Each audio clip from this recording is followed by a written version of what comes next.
Las modificaciones que se plantea la ley orgánica de la función legislativa sobre el transfugismo político, dijo que se vota por lista y se plantea como una sanción grave. Siguiente intervención, Gilsela Garzón. Presentada por mí el 2 de mayo del 2023 en el contexto de una lamentable denuncia por violencia de género a un legislador que ahora está detenido y que tuvo que ver con una posible violación. Y revisando las sanciones de la Ley Orgánica de la Función Legislativa, ninguna contenía sanción alguna, valga la redundancia, por ese tipo de comportamientos, por decirlo menos, bajos. Así es que vimos pertinente en ese contexto presentar esta reforma. Y a esa reforma y a sus alcances me voy a referir más adelante, Presidenta, porque no puedo dejar al menos de mencionar lo que hemos tenido que escuchar en este momento. Y ahora que intervenía el asambleísta Tayano, me voy a permitir traer en colación un comunicado que sacara el Partido Social Cristiano y esa bancada en el periodo pasado, cuando el entonces asambleísta de ese bloque, era representante de Santo Domingo, en este momento no recuerdo su nombre, pasaba a la bancada de Creo, a la del Acuerdo Nacional. Y acertadamente el Partido Social Cristiano titulaba en su comunicado asambleísta adquirido por el gobierno. Porque si algo me queda claro, por fuera de aquella libertad que pueden llegar a tener los legisladores y las legisladoras para tomar postura, es que en efecto estaba adquirido por el partido de gobierno, porque se supo momentos después que tuvo relación con el gobernador de turno, que tuvo relación con las jefaturas y tenencias políticas, y entonces no era pues que quería pensar distinto, sino que quería poner al alza el precio de su voto.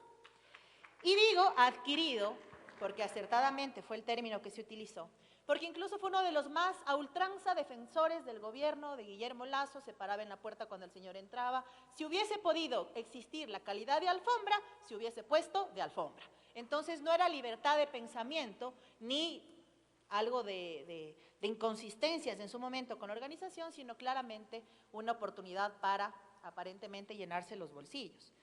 Y digo que no puedo dejar de hacer mención, Presidenta y compañeros, porque se ha hablado aquí previamente que hay que tener sentido ético con el partido. Yo le pregunto a la bancada de gobierno, ¿cuál partido si ya no tienen partido?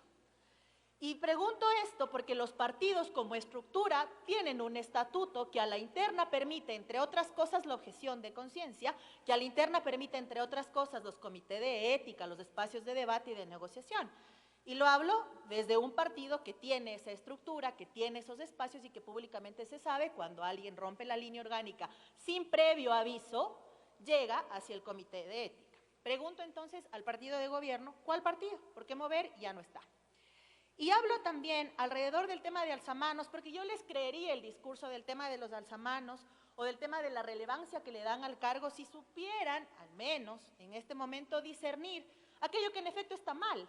Yo no acabo de entender, por ejemplo, cómo legisladores de Cotopaxi previamente no votaron en rechazo al tema de las pampas y palo quemado, con todo respeto, no entiendo, porque se trata de la gente y de una persona en coma, así como no entendería cuál fue la postura de los representantes de Santa Elena, por fuera de mi compañera de bancada, sobre el tema de Olón, porque se trataba de un tema de índole territorial. Entonces pónganse de acuerdo, como siempre les suelo decir, porque aquí vienen a todo el tiempo repetir que los territorios, que las provincias, que la gente nos reclama y el momento de votar o no están o votan al revés, o se confundieron en la votación o simplemente queda más claro que el tema de asambleístas adquiridos también es bastante real al día de hoy.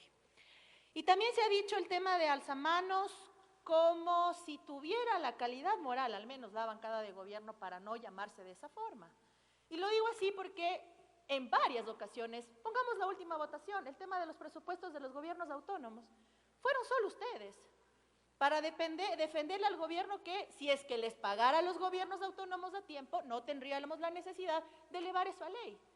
Y si es que tanto importan los territorios, entonces con esa misma votación les invito a que vayan a golpear la puerta de las alcaldías de sus territorios o de sus amadas provincias, entre comillas, para decirles, disculpará usted, pero tuvimos que vetar en contra porque el presidente nos ordenó alzar la mano.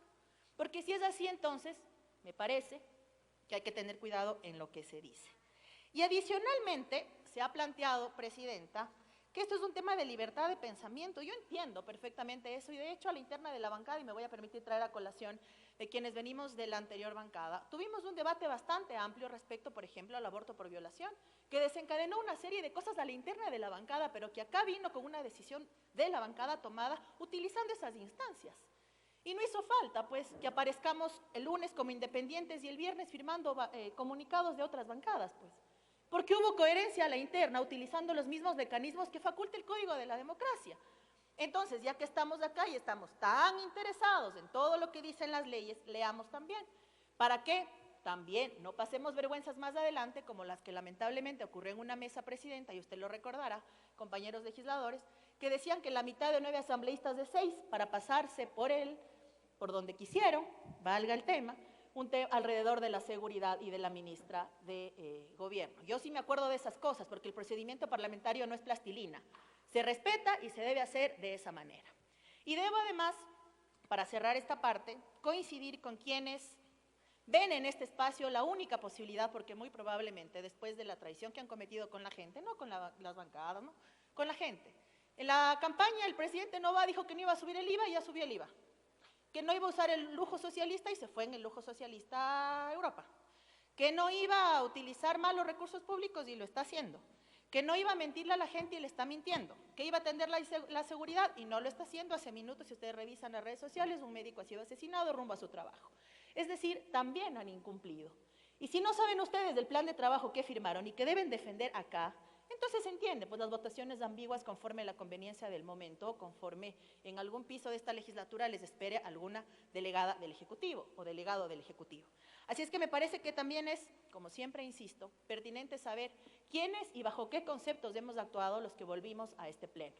Porque si ustedes revisan quienes no volvieron, van a darse cuenta que fueron los primeros en venderse al gobierno y los primeros en ser rechazados en las urnas. Así es que hay que aprender también de la historia de los que pasaron por aquí antes, para al menos tratar de no repetir ese patrón en las próximas elecciones y que no sea debut y despedida de varias carreras políticas que ni siquiera se esperaron estar sentadas en estas curules.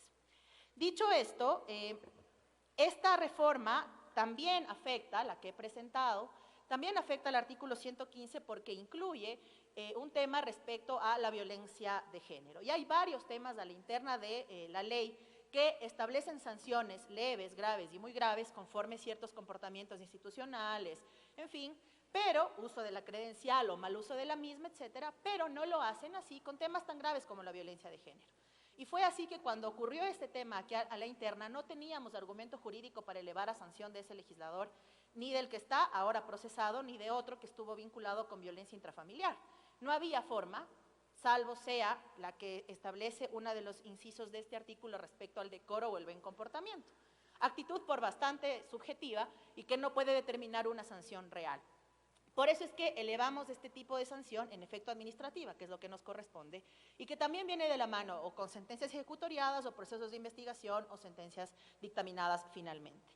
Y por supuesto que hay que hablar de violencia de género, mucho más cuando estamos en el contexto de la conmemoración del voto femenino, porque muchas de las que estamos aquí sufrimos violencia todos los días. Pero además, que un legislador violente o aparentemente, para hablar en términos adecuados, aparentemente violente a una mujer y no haya norma interna de la Asamblea Nacional que pueda sancionar ese tema, es por decirlo menos grave. Ojalá no volvamos a tener casos de ese tipo y ojalá al menos el temor a la sanción administrativa haga pensar dos veces a quien, por cualquiera sea el motivo, acabe cometiendo una agresión de ese tipo. Pero esta reforma además viene de la mano con antecedentes de otros parlamentos, ya que se ha topado aquí otros parlamentos, también los hay. Y no solo con la posibilidad de una sanción administrativa, sino además incluso con ampliar el debate al tema de la inmunidad parlamentaria y los alcances de la misma. Así es que, coherente, primero con el plan de trabajo que firmé para aceptar a ser candidata de mi organización política y que está presentado ante el CNE. Segundo, coherente con el principio de atender la vida libre de violencia que nos exige la Constitución. Y finalmente, con la claridad que yo aquí estoy no porque se me ocurrió, sino porque vengo de un proyecto y de un proyecto político, además, que tiene estos parámetros, es que el proyecto de ley de reformas se presentó con las firmas de toda la bancada de ese momento, de la que formé parte y de la que forma parte el día de hoy. Y fundamentalmente con la tranquilidad, colegas legisladores, que podré regresar al territorio, a diferencia de quizás varios de los aquí presentes, a decirle a la gente que no traicione el plan de trabajo que presentó, que busqué la forma y que con mi bancada buscamos la forma que la violencia de género se establezca desde los diferentes parámetros y sobre todo que la mentira no tiene que ser normal en la política y mucho menos la traición a costa de todo, incluso de la sangre de la gente, porque eso es algo que el pueblo no perdona. Insisto, regresen a ver quiénes antes estaban sentados en sus curules, busquen sus actuaciones y sepan que el pueblo, por mucho que tenga insumos para lamentablemente tener establecidas narrativas, es sabio. Y a los que se viraron con Moreno y a los que se viraron con Lasso, no les dieron nunca más un espacio ni aquí, ni en la elección del condominio, como decía el legislador que me antecedió en la palabra. Gracias, presidente.